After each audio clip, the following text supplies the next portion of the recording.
have 2 of them because I'm gonna switch it to PEX. Clean the inside of this out. Scratch it up. I heard it helps the solder go in good, better. This is the flux, thinning flux. Put on there. So you get the lead free. You can put a liberal amount on there because I'm gonna wipe a lot.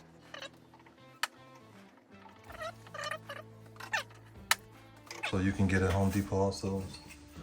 The front. I guess this is the front. It's just the one in the yellow bottle. Because it heats up a lot faster. The pipe, it burns hotter. So that's why I use it. Right. You're working with the flux. This bin is about how much you're gonna put around the tube, like that.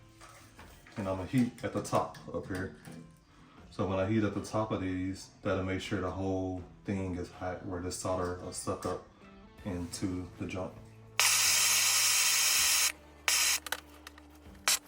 trying to show you a little bit better on this.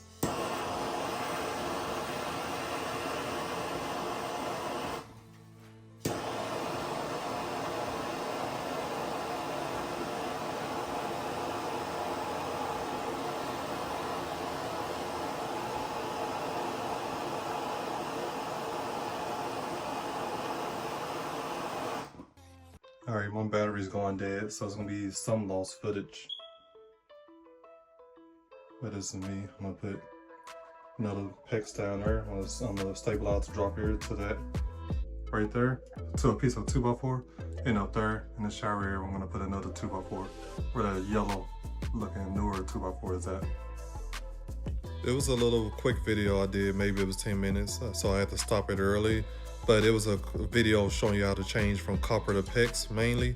And then what you're seeing now is what you're gonna see on the next video. Me putting up the Go board.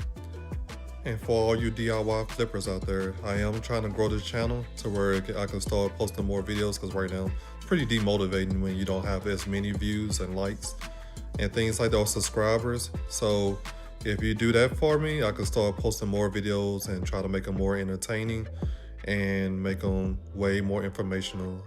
And as you can see from my older videos, if you look back, I am getting better at my video editing with my software I use, which is Final Cut Pro on my iPad.